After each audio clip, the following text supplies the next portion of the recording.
Welcome to Towards 2015, the program to broaden your business perspective in a large market, which is the ASEAN market that consists of over 600 million consumers. The United Kingdom brazenly declared its disagreement toward Europe's recent financial deal amid the euro debt crisis. Not long after, UK's ambassador to Thailand has expressed his opinion over the issue, sharing to the people as to why the United Kingdom decided to stand on the refusal ground. Sawadee Krap, Excellency Asif Ahmad, the UK Ambassador to Thailand. Welcome to the program. Good evening, and thank you for coming to the British Embassy. Yes. How are you today, sir? I'm good. I'm always happy working in Thailand. Many challenges, but many enjoyable things here as well. I see. So first question, what is the UK position on the Eurozone debt crisis? There's a big story around the world and also in Thailand. Sure.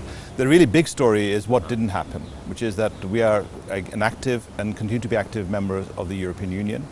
The single market will continue to be the main benefit of being in the club as we are.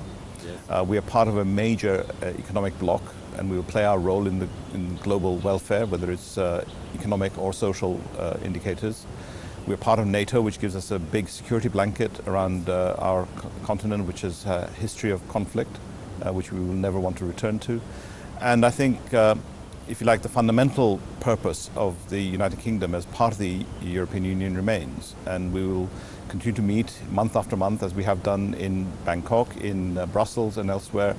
And in Asia, you'll see Europe acting together, whether it's in free trade or many other areas, development of less developed countries in the region.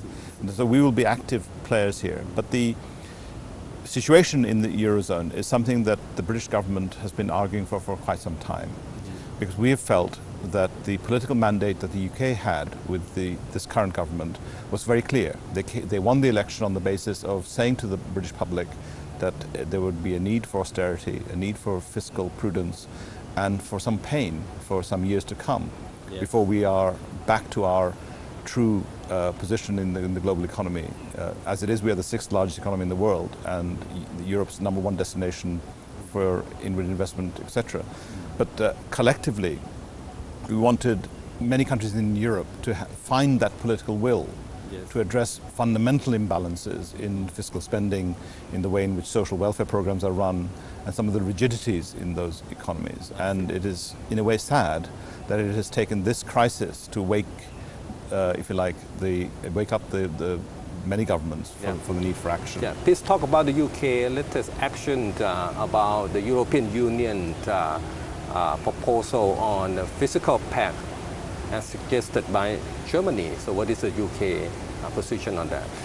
The way we understand Germany's call here is for the good German practice of fiscal responsibility to be copied elsewhere, because we think that they have a good record. And they adjusted when the Germany was reunified, and they faced a challenge within their borders to address imbalances. And that is a better formulation than making it absolutely mandatory and inflexible for members of the European Union to address, if you like, some of the economic policy challenges in a mandatory fashion. And if there is, if you like, a shared responsibility and discipline on a fiscal basis, it would be more than welcome to the UK. So we are in agreement that Germany's sound advice should be observed, but with respecting the sovereignty of the member states. So what is the condition from the UK then on that particular issue, the fiscal pact? Well, the condition is really the reason why we are where we are today, which is that we could not live in a regime where we had some basic competitive issues being challenged by a treaty. We wanted to protect the single market. We wanted to ensure that the financial institutions and the financial services industry, where the UK is not just acting on its own behalf or indeed on behalf of Europe. We are a global service provider and money center. And we wanted the architecture of fiscal reform to be one where it wasn't at the cost of one country's competitiveness. So we weren't arguing for London's supremacy. We wanted every financial center within the European Union to act in a global with the global interest in mind, and having, if you like, the sovereignty.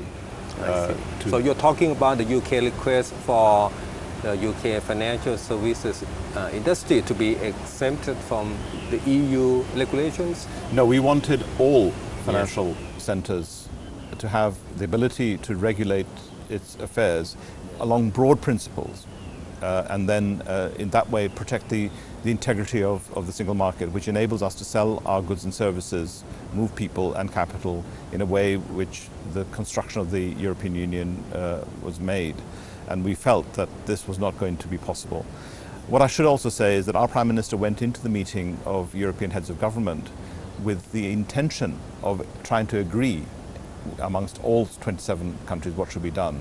But the way negotiations flowed, a number of them initially focused on protecting the Eurozone alone, and then if the rest joined in, thinking that that was a better option for them. But we didn't vote against anything. We simply said we didn't want to join the construction. I see. I think the UK is in quite a unique position since you joined the European Union in 1973.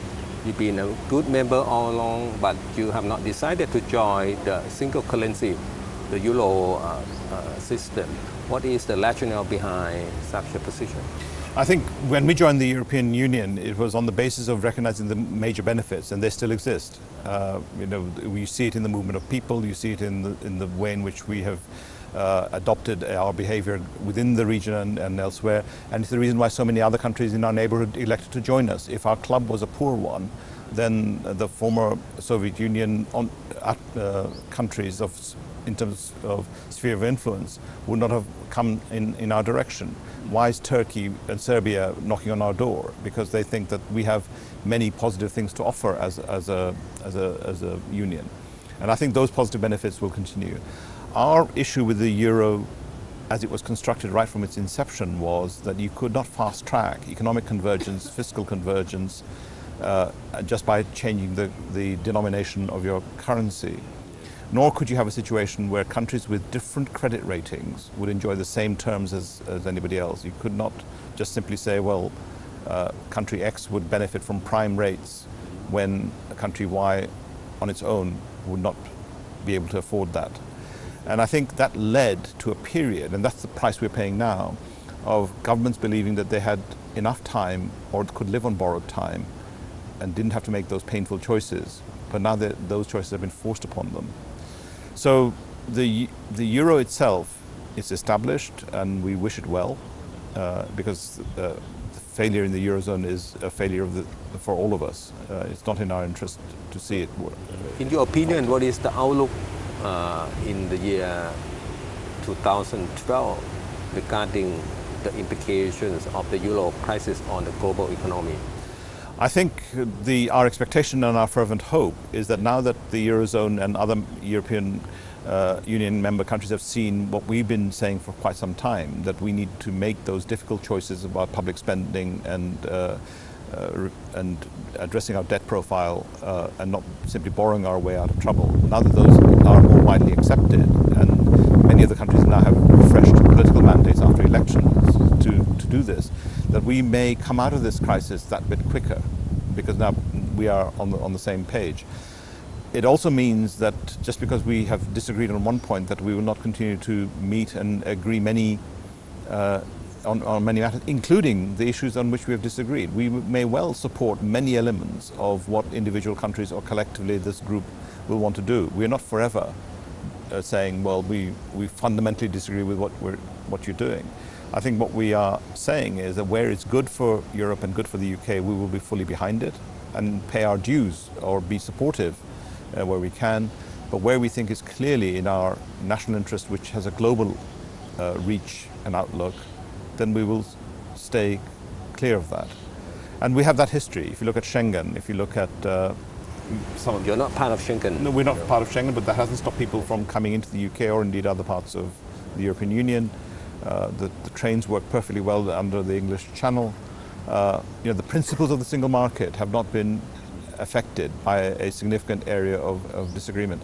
In fact, what has happened more recently is within Schengen, some countries are saying, well, we actually need some additional border controls because it is not as secure as we wanted it to be. So I think some of our reasons for not being in Schengen have started to surface within that period. But again, we don't want Schengen to fail. We want Schengen to work so that we in turn have safe and secure borders ourselves.